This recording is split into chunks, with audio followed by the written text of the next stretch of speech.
Hey guys, welcome back to Drag Racing. And today we're working on the Fiesta ST.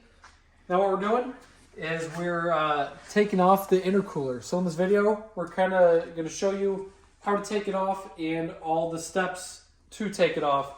Now the reason we're taking it off is because, I don't know if you guys can see, but it is packed full of debris and rocks and it's flat out robbing horsepower.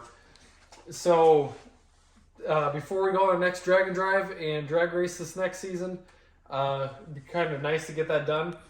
And this will probably also help you guys if you're doing this for the first time. Because I think I've said in a previous video, if we do any other power mods for these cars, is get an intercooler because the stock ones just absolutely heat soak, run way above ambient temperature.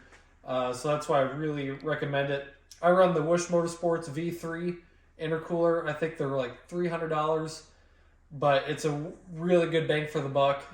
So that's what I would recommend. So let's show you what we're gonna need. First off, we're gonna take care of the inner liners of the wheel wells, and they're a Torx T25. We have a couple different styles here you could probably use. Screwdrivers for taking the lights off, and the other tabs we got here, and also some body tools to help get those off without absolutely snapping them. And then I believe there's a bracket holding on the intercooler, but make sure you just have a full sockets there because I don't remember what that is at this time, but when that time comes up, we will show you. And it doesn't hurt to have So first step we're going to do, you could start with the liner here, or start up top. I'm going to remove both headlights, and that's as simple as screw up here, screw down here, and it's kind of snaps in place. So you got to fight a little bit, and then there's just one plug, and the whole thing just comes right out. But you really got to be careful because those tabs will break if you. Yeah. So depending on how old yours is, mine's got 130,000 miles on it, and it's been in and out a bunch. It may or may not go easier for you, but that's what we're working with. And then while I'm doing that, I think that'll be working on the liner here. We have a few little screws in here, the Torx, that come up and around.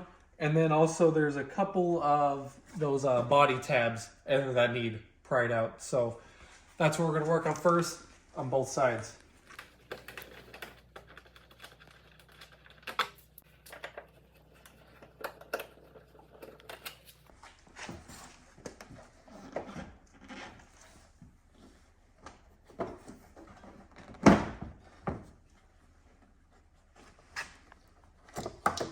Mine came out pretty easily, and then just a simple plug comes right out, and you have your whole headlight. A lot of work that you do on these cars just requires just automatically take the headlights out and take off the cowl, but for this purpose we won't need that, but just that simple. Now let's get down to the wheel well.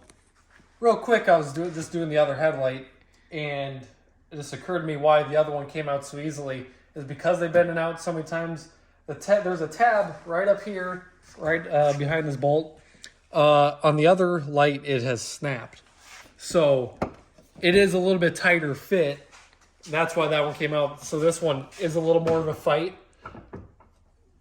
So it is out now. But yeah, the other tab snapped off, so you might fight a little bit more, but just wanted to point that out real quick. Looks like most of your fasteners are missing already.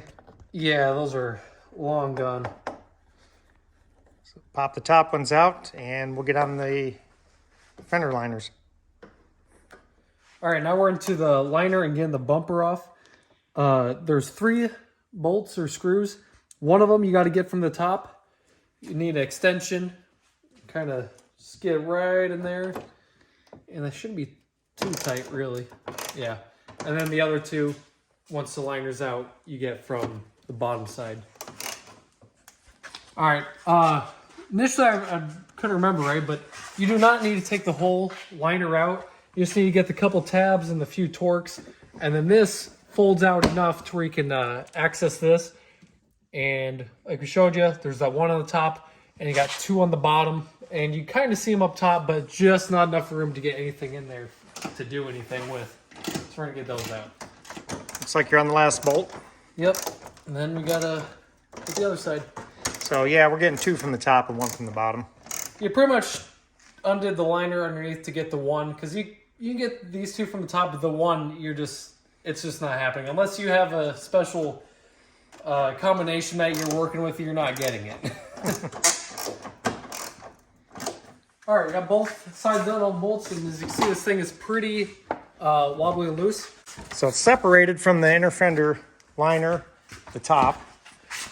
Now on the other side, there's a series of little screws going across there, and this whole thing just should fall down at once, but just gotta be careful with the fog lights.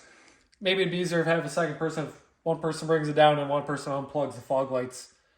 So that's a 7mm. Yeah. So you're gonna take those out, and then we'll see what happens. Sometimes speed is a friend and is an impact.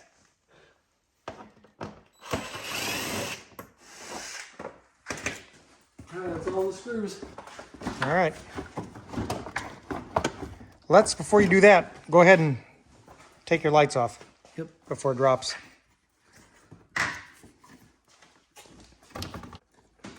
And of course, we've disconnected the battery. That one fighting you? Yeah, I just can't see what it's doing. Let me get the light. Oh, it twisted. Okay, just take the lamp out. Just don't touch it with your fingers. Yeah. You don't want to get oil on that. Grab that side. Yep. What's holding it? All right. There is 2 other 7mm screws going through, kind of up and over in the rubber piece, right by the air dam. So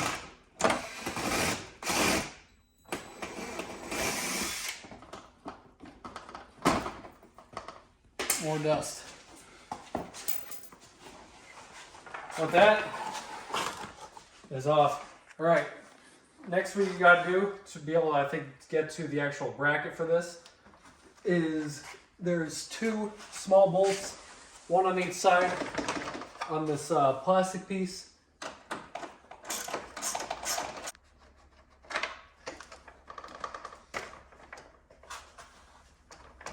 Oh, One more? actually 3.